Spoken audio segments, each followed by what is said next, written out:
Anyway, so what I want to finish with is that stuff.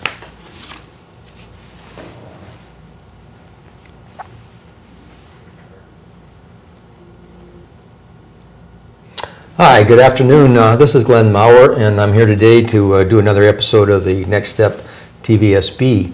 And we're getting close to the election date in Santa Barbara County, and one of the really, really important issues on our ballot in November is Measure P, which would control fracking and some other extreme extraction techniques used by the oil industry in our community or threatened to be used. And that campaign has been a difficult one over the last few months. We did a show called Fracking Santa Barbara, which you can find by going onto YouTube or Ustream TVSB, the Next Step TVSB on YouTube or Ustream, and you will see the discussion we did on sort of the merits of fracking and the dangers of fracking and the costs in terms of the environment, the water usage, the chemical spillage, and all those things. But since that time, the proponents have really brought out the big weapons, and they've created this idea that somehow the county of Santa Barbara will be sued by the people who have lost economic rights or interests in the passage of Measure P, should it pass. And that's not right. That's not true. So I was really lucky to be able to come onto the TV set with us today, Linda Kropp. Linda is the Environmental Defense Center Chief Counsel. She's been there since 1999. So if anybody knows environmental litigation in Santa Barbara County, I think it's Linda. She's a local UCSB graduate and Santa Barbara College of the Law. Linda, welcome. Thank you. Thank you for having me. Thank you. Let's start off with the first question of why is it that local legislation, such as a county initiative, would be an appropriate way, or maybe the only way, to deal with oil industry, which you think is a international conglomerate. I understand that they have actually been exempted from federal control for decades. Well, certainly some practices, such as fracking, have been exempted from a lot of federal laws under the 2005 Energy Policy Act, which was then Vice President Dick Cheney's baby. The reason why it's important to have local say over what happens is because at the local community level, whether it's the city or the county, we get to decide what kind of uses make sense in our community. So for example, in Santa Barbara County, we don't allow oil refineries. So we already regulate what kind of oil uses can occur here and what don't occur here. We make those kinds of choices.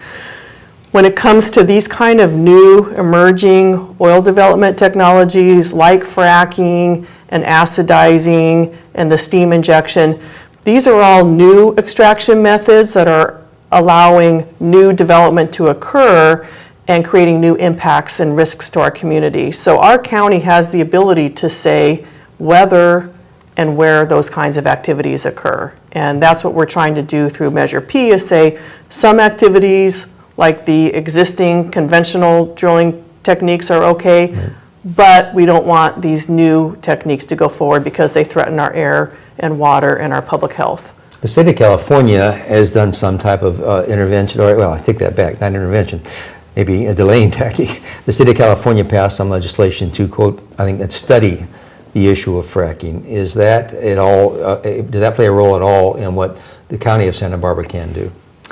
Well, most recently there was an attempt to actually put a moratorium on fracking and other types of extreme production, and that failed in the state legislature. This is the second year in a row that's been attempted. So there's been some effort at the state level to stop or at least, put on hold these kind of practices, but they haven't passed. So the law that did pass last year, SB 4, does require the state to study fracking and acidizing, not the steam injection that is happening and being proposed in Santa Barbara County. Oh, I see. So SB 4, affects some of these practices, but not all, and it mainly sets up, an informational process. Again, it doesn't say, this can happen Right. here and not here, which is what Measure P gets to.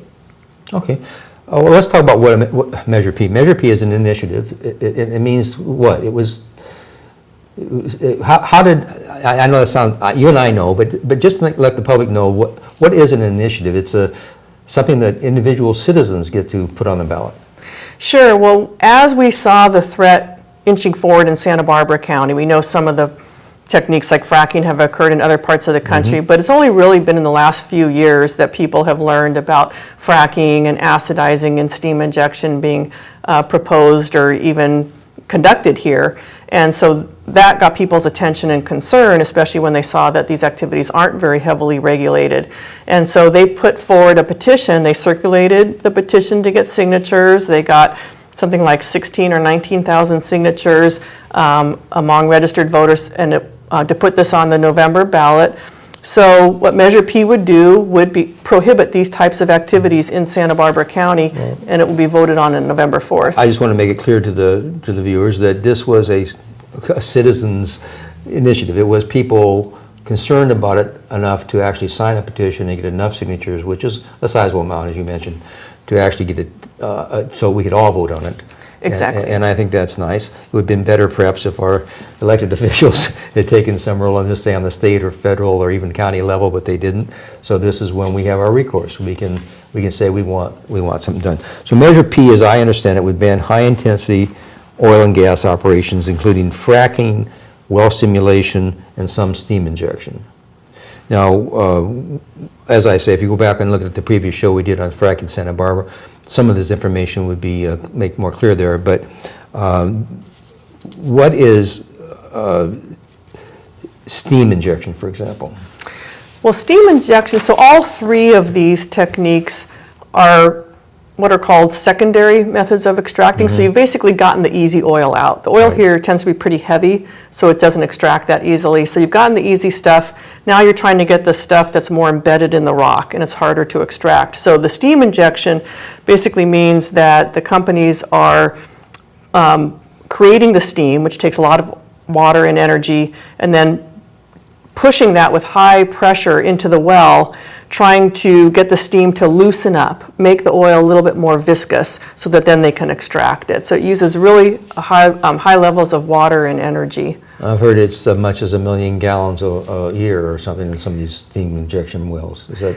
Yeah, it really depends on the project and the depth and what kind of formation, but very high uses. And what is the environmental harm to, I'm not talking about fracking because that involves chemicals, and we certainly understand that, but what is the harm, environmental harm, the idea of using steam, heated steam under pressure to go in and warm up this oil and get it out? What's the harm to us? Well, besides the high levels of water, which is in critical supply, We're in a drought. and energy, which results in air pollution and greenhouse gas emissions, all oil extraction uses chemicals. Even conventional oil extraction uses chemicals. And what happens after they steam the pipe and then extract the oil and gas, then they have this mess of byproduct that they often re-inject into other wells. And so one of the risks is when you inject that cocktail, which does include some significant chemicals, that could cause some impacts with the Santa Maria Energy with Project. aquifers and groundwater.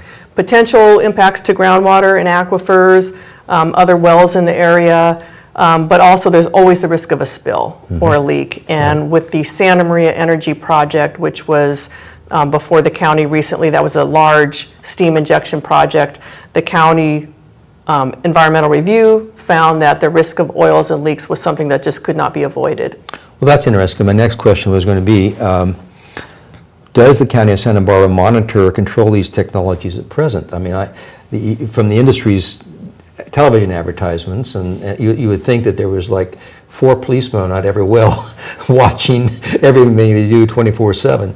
But I have the impression from the industry and from talking to people who've been in the industry that it's pretty sloppily run and pretty easy to avoid any complaint or detection of spillage and some people say there was always environmental damage from every well. It's just inevitable in the process. How diligent is the county, or can the county be in monitoring at present, and do they? The county does attempt to monitor these practices, but the county doesn't have, a bunch of Right. monitors out there and inspectors out there on a daily basis. And what we've learned over the years, if you look at the operations by Greca and some other companies, is oil spills happen all the time. And normally we don't discover that fact until afterwards, and then it becomes a cleanup operation.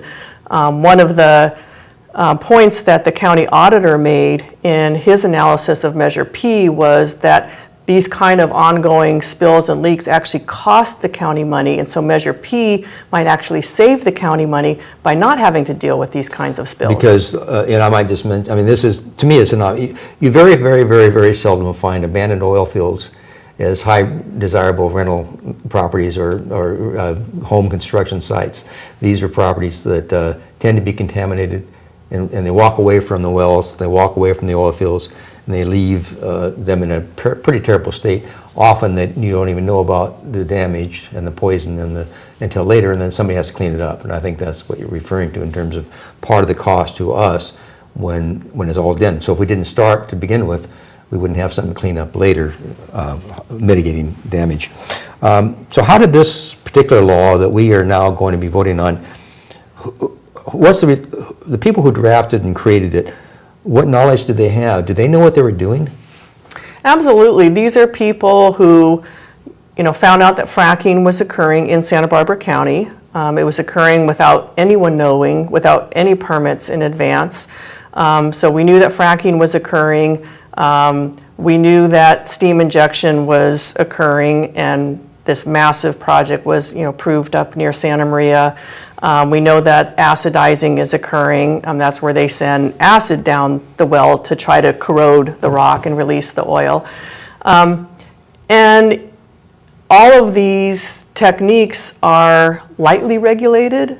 I can't say that they're not regulated. They're lightly regulated.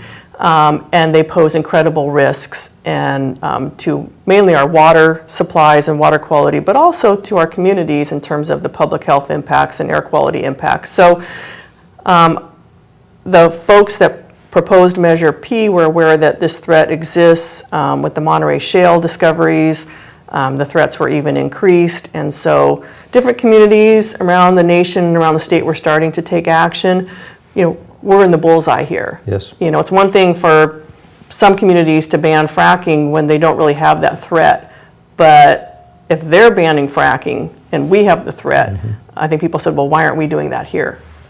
Well, but I'm asking who, I appreciate exactly what you're saying, that we are a focus of it and it needs to be attended to here, and nobody was doing it in turn in the county. But what I'm saying is, you hear how these ads, these Measure P ads, No on P ads, are just full of claims that it's sloppily written, that the people who wrote it didn't have any clue about what the law was or what they were doing, and because it was so badly written, we should just vote against it and come back another day maybe with some other form. My question is, and I think I know the answer, it's sort of a setup question, but my research is that the people who drew this up are pretty sophisticated about the law they were dealing with. They understand what laws are allowed and what pockets you can't, what lines you can't cross. Absolutely. I mean, the people that were behind the measure knew what they wanted to do. Right. They wanted to ban these practices, but make sure that they weren't overstepping any legal or constitutional grounds like you're referring to. So they hired a law firm that writes initiatives of this type in California. They're probably the best in the state. We've worked with them when we've written initiatives like Measure G and Goleta and Measure A, requiring voter approval of new oil projects back in 1996. This is a firm that we work with because of their expertise, and we actually were asked to help draft Measure P, and so we were part of that process. It's very elegant, it's very clean, it's very clear. Basically, these types of practices are completely banned. Right. Unless that would cause a taking of someone's property rights, and then they can come in for an exemption. So I just want the audience to know that these claims that it was badly butchered language are unlikely to be true. I have confidence in you. I have confidence in this other firm that knows what they're doing. So getting out of the way, does Measure S, if passed, Measure P. I'm sorry, P, I keep saying that, I even typed it here, Measure P, if passed, end oil and gas production in Santa Barbara County as they are wont to say? No. And this is my biggest frustration, is the oil industry is perpetuating a lie. And to me, when someone lies like that, that means that they know if they stuck to the truth, they wouldn't win. And so they're lying to the voters to try to confuse them or mislead them into voting no. Measure P only applies to these types of new extreme oil extraction techniques. It does not apply to conventional oil drilling operations. It also doesn't apply to anything that's existing. And that's just a matter of state law. And constitutional law. Yeah, you can't shut down something that already exists that was legally permitted. So Measure P does not shut down existing operations. It does not shut down anything new that's conventional. It does not shut down routine activities like well maintenance. I had a person complain to me that they would not be able to clean their equipment with steam if this passed. Is that? And that's simply not true. The measure itself is very clear, that it only applies to these three production techniques, these three techniques that are intended to extract more of that oil out of the ground. The drafters of Measure P were very smart, and that they looked at how does the county currently regulate the oil and gas industry? Because even though they say, how can the county regulate oil and gas industry? The county already does. So they looked at the county's current regulations and they said, okay, well maintenance is over here. We're not going to touch that.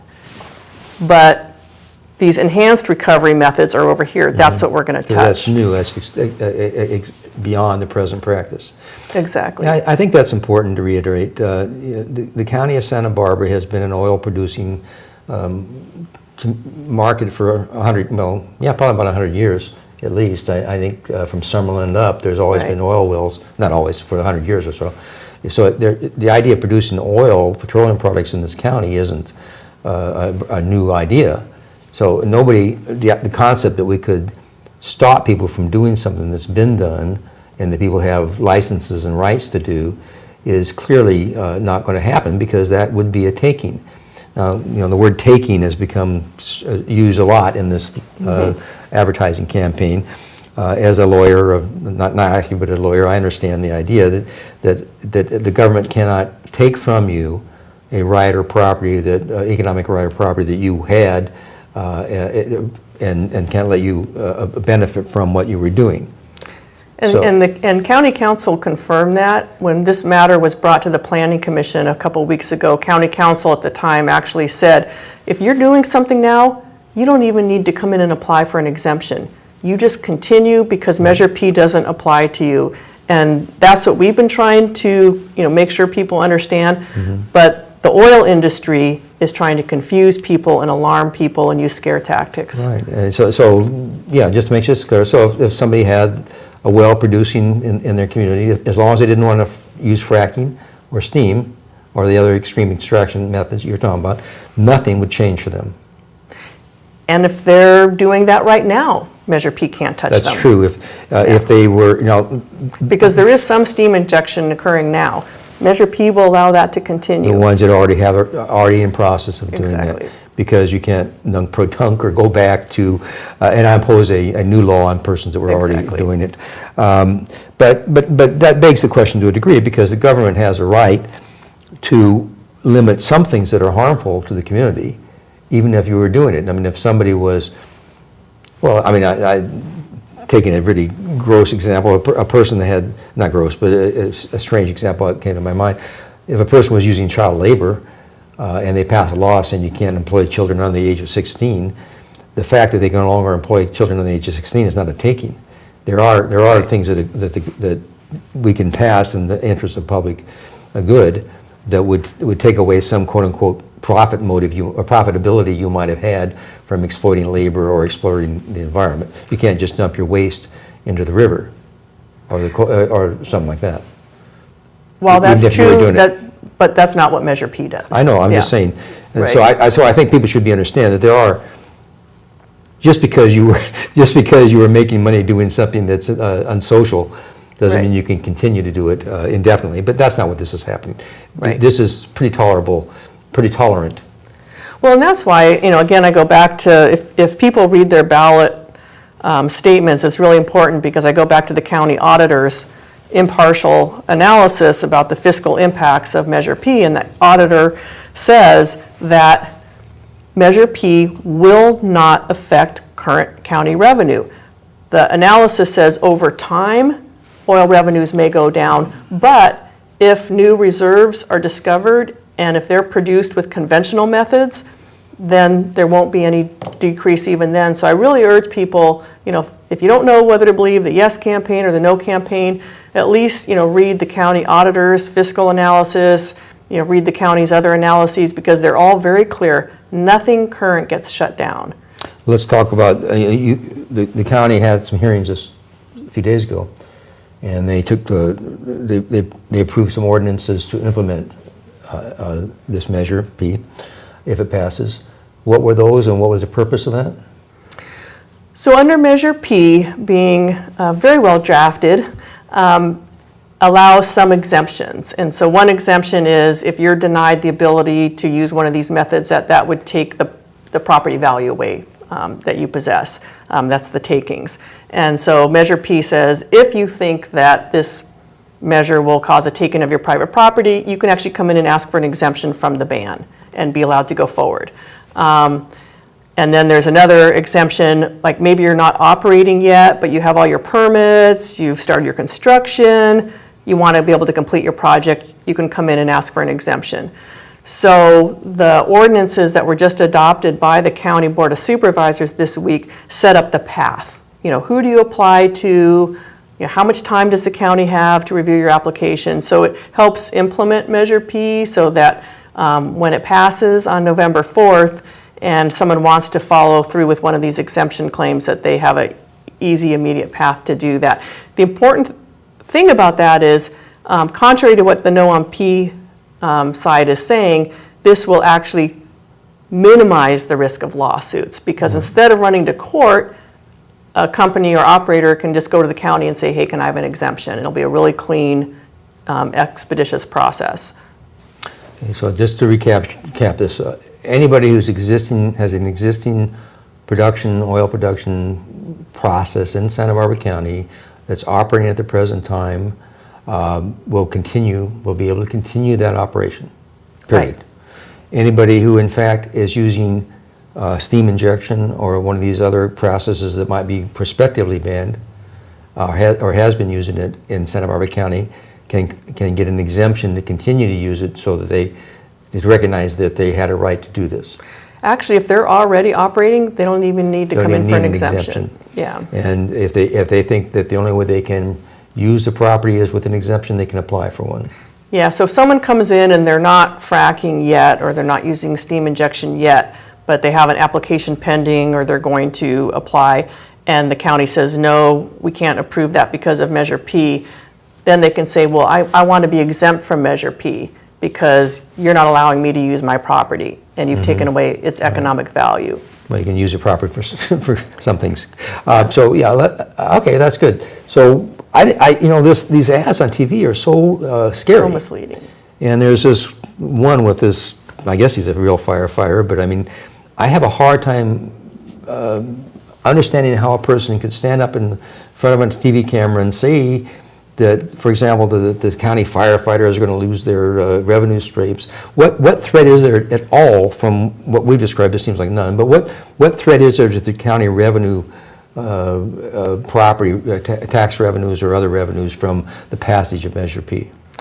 This is the frustrating part of this campaign. Every single argument, every single ad comes back to that same lie, that Measure P will shut down oil operations. Measure P will not shut down anything that's occurring now. Right.